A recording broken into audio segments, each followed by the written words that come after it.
All right, what's next? Well, fighting organized crime in Guatemala, the BC connection. That's when Top Story returns.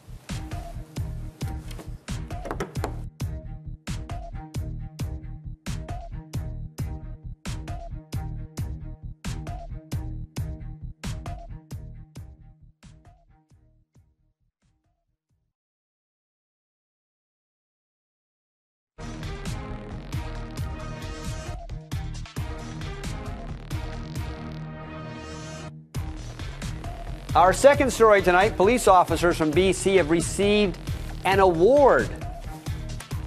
Yes, they have, an award of appreciation from law enforcement officials in Guatemala for their help in fighting organized crime in the Central American country. Details just ahead on Top Story. And now we're back. And welcome back. The Attorney General of Guatemala presented the Combined Forces Special Enforcement Unit with an award today in recognition of the unit's help in training police in her country to help them capture 9 organized crime gang members. The special training also supported the intervention of up to 500 kidnappings. John Daly has the story. The Combined Forces Special Enforcement Unit has assembled journalists and dignitaries for an unusual news conference. Among those gathered here, justice officials from Guatemala, including the Attorney General, Dr. Claudia Paz. It begins with an excerpt of a documentary. There are 15 murders a night in Guatemala City.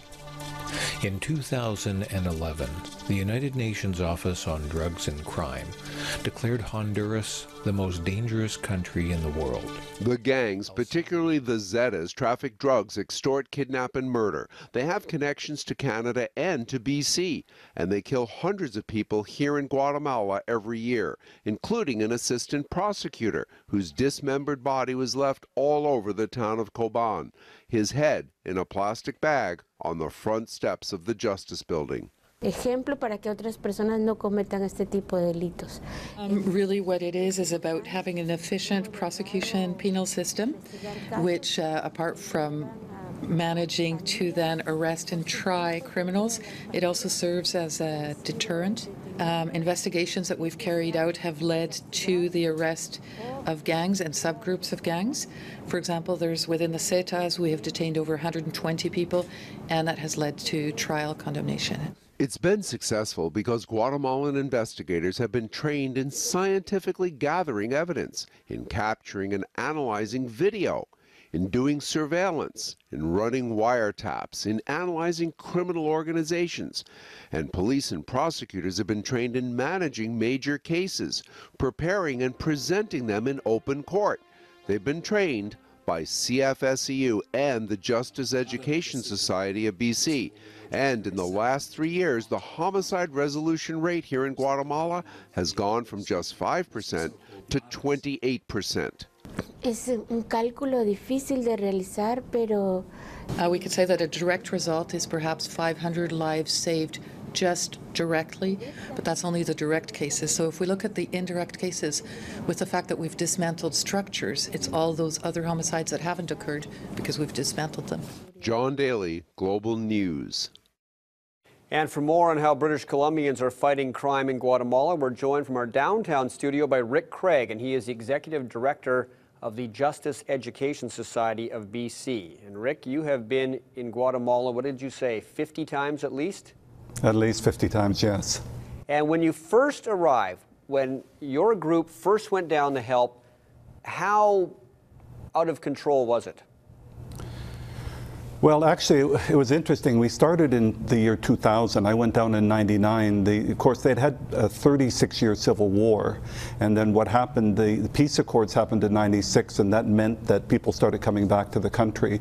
And I was, because of my connection to Guatemalans who've been in exile, and I was asked to come down and see if Canada could help around what they were looking at is building a whole new justice system. So I went down in '99, and in 2000 we started to work with them because they did a pretty radical thing. They basically said the old justice system that had been in place for 500 years was corrupt and was bankrupt.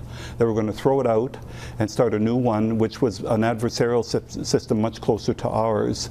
And so we were asked if there's any way that Canada could help in that process. So we went down and we started to begin working with them.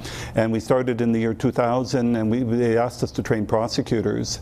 And we quickly realized that that was not the right approach, because what was happening was that they didn't have any evidence. And in those days, it was bad. I mean, there was like 8 murders a night. But it was interesting, 5 years later, they were up to 18 a night.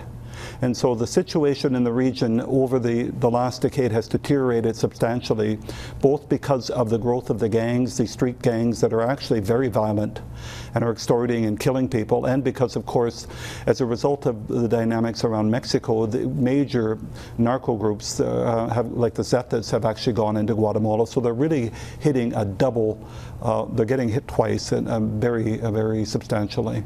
And it seems to me, Rick, that one of the things when the heroes riding in the white hats, within the system itself, within the justice system itself, there are people who obviously don't want you to succeed because they're on the take or they're on the gang side.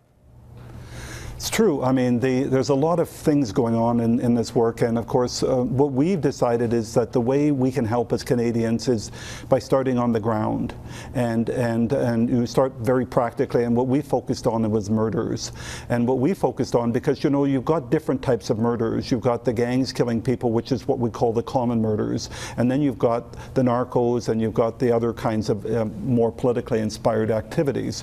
We focused on the ground. We were focusing on the people being killed on the buses, the people that were being killed in the markets, mostly. And we said, if we can help them build something that will work, because at least at the gang level, on the local level, you're probably dealing with the weakest structures.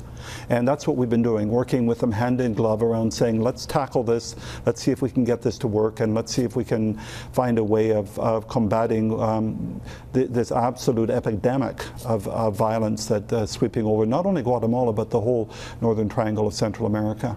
What was more important to you, do you think? I mean, obviously both sides are important, but was it fixing the court system or fixing how the police investigate and gather evidence to take to court?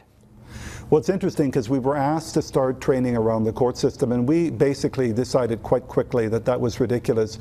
Why train them on concepts of how to do trials if they don't have any evidence?